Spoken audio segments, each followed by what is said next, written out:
Hola, soy Julio Zelaya y les invito a ver esta entrevista en el portal Temas de Vanguardia de Intras.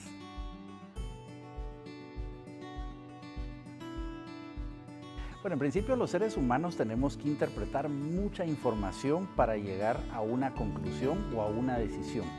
Una decisión no es ni buena ni mala, simplemente es una información que tenemos que concluir basado en información cualitativa, cuantitativa, y nosotros decidimos qué es lo que vamos a procesar cuando tomamos esa decisión. Me gusta decir que las decisiones no tienen una polaridad, pero las consecuencias sí. Y nosotros tenemos consecuencias a decisiones tomadas de forma diferente. Así que, ¿cómo tomamos decisiones? En principio, el cerebro tiene 3 capas. Y me gusta decir que toma decisiones de una forma de 3 momentos en particular. El primero es la parte instintiva, que lo voy a colocar de esta forma, y eso es simplemente si algo me va a lastimar, si algo me va a matar, si algo me va a herir, sí o no. Esta es la parte instintiva. Luego la segunda capa del cerebro es la capa de emociones y de memorias de largo plazo. De forma que lo primero que decimos es si algo me va a matar, sí o no, luego cómo me siento al respecto. Y qué memorias de largo plazo son aquellas que asocio a una decisión dada. Y lo último es la parte racional, de forma que decimos si algo no me va a matar, si algo me siento bien, qué pienso al respecto. De forma que los seres humanos primero actuamos de forma instintiva, luego emocional y finalmente racional. Somos seres más emocionales que racionales para la toma de decisiones. Y esto es importante cuando nosotros decidimos cualquier cosa. Por esa razón, cuando nosotros tomamos decisiones, no solemos tomarlas en situaciones iguales una persona que otras, porque si nos damos cuenta, pasan por filtros diferentes. Lo que para una persona puede representar una amenaza es muy diferente para otra, que puede no representarla. Para una persona cierta decisión puede tener una carga emocional altísima y para otra ninguna relevancia en lo absoluto.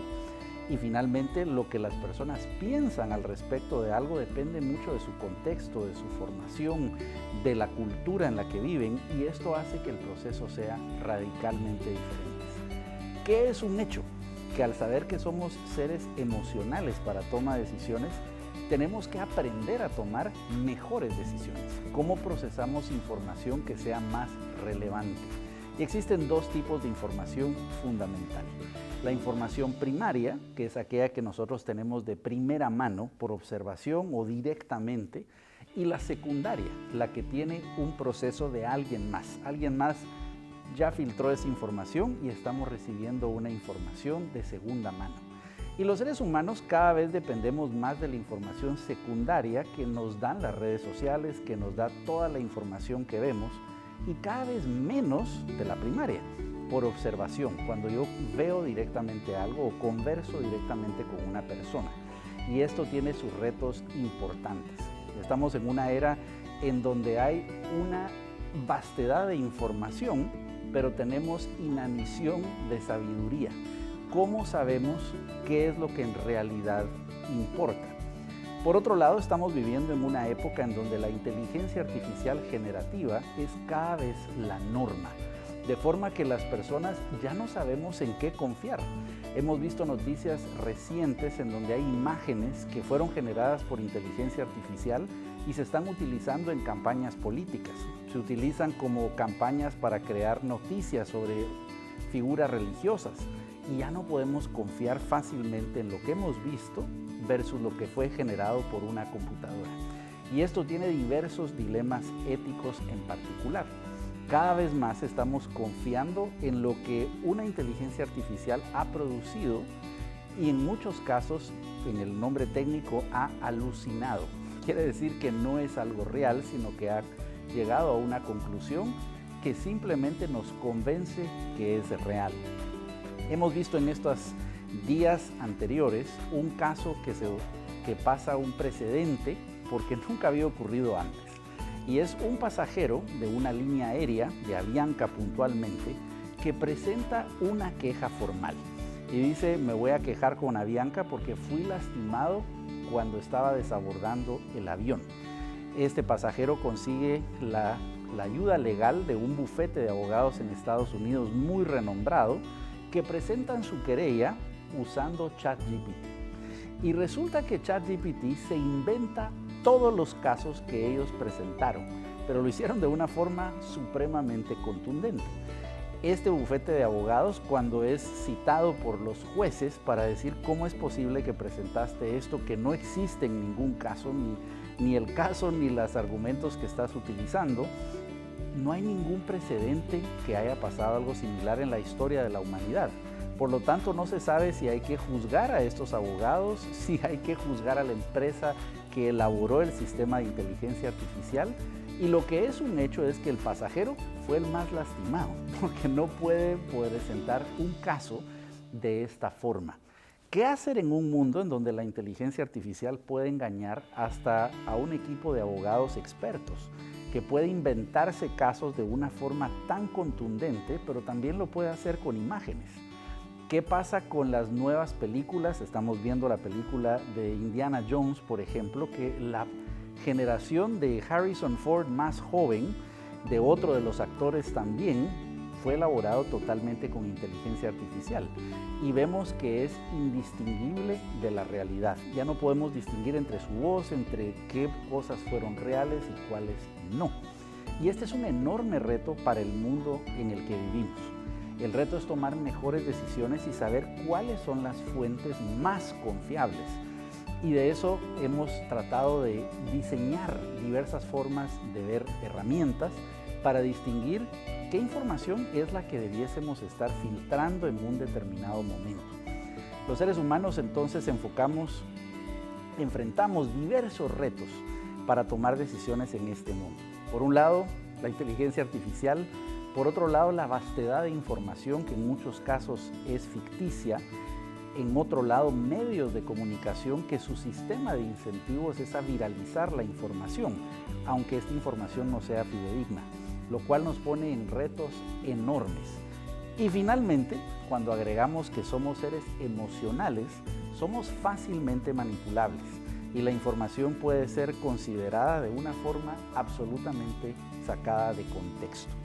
¿De qué se trata un buen proceso de toma de decisiones? Que podamos escoger buena información primaria, buena información secundaria y que apliquemos un proceso más racional que emocional. Y la pregunta que podrías hacerte, por lo tanto, es ¿cuáles son las barreras para tomar buenas decisiones? Y la primera de las barreras es definir erróneamente el problema. Se le preguntaba de forma célebre a alguien como Newton por qué era tan efectivo resolviendo problemas.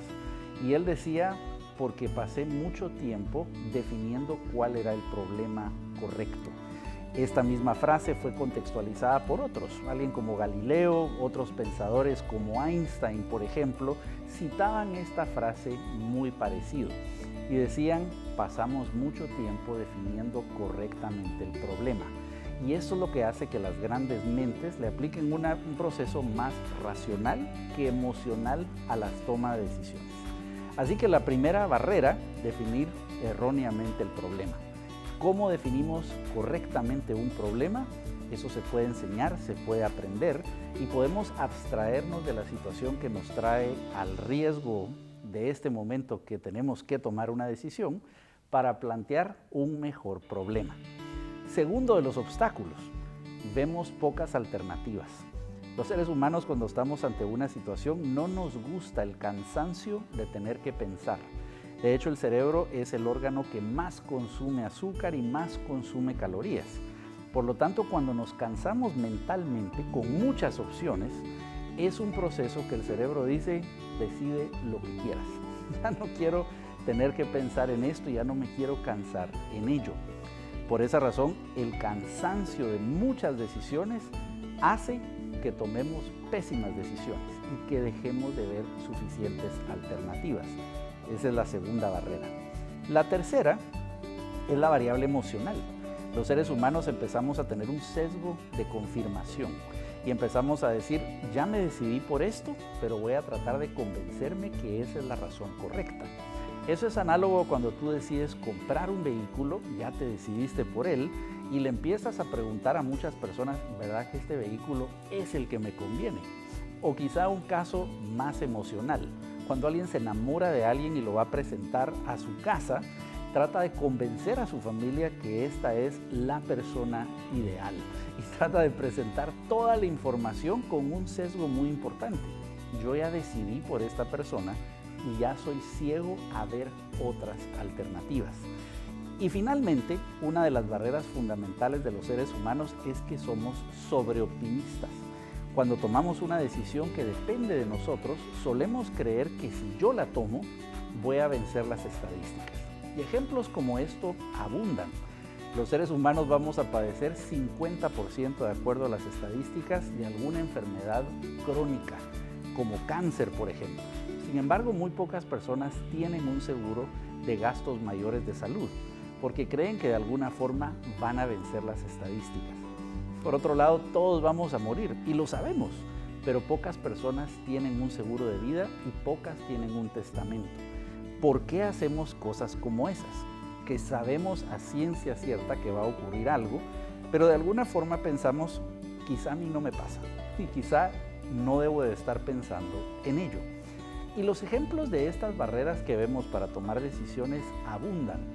¿Por qué las personas no se preparan para tener un matrimonio, por ejemplo, si las tasas de divorcio son arriba del 50%? ¿Por qué las personas no se preparan para emprender, cuando las tasas de quiebra de los nuevos emprendimientos es arriba del 97%? Siempre pensamos que vamos a vencer las estadísticas. Así que en resumen, nosotros somos seres emocionales antes que racionales. Estamos inmersos en un mundo donde la tecnología puede sesgar la información y la forma de ver las cosas. Y lo que buscamos es un proceso más analítico, más cognitivo, más que emocional para tomar decisiones. Y finalmente, cómo filtramos una buena información primaria y secundaria para que tengamos mejores consecuencias. Porque como hemos dicho, no hay buenas ni malas decisiones, pero sí las consecuencias de tomar una decisión diferente.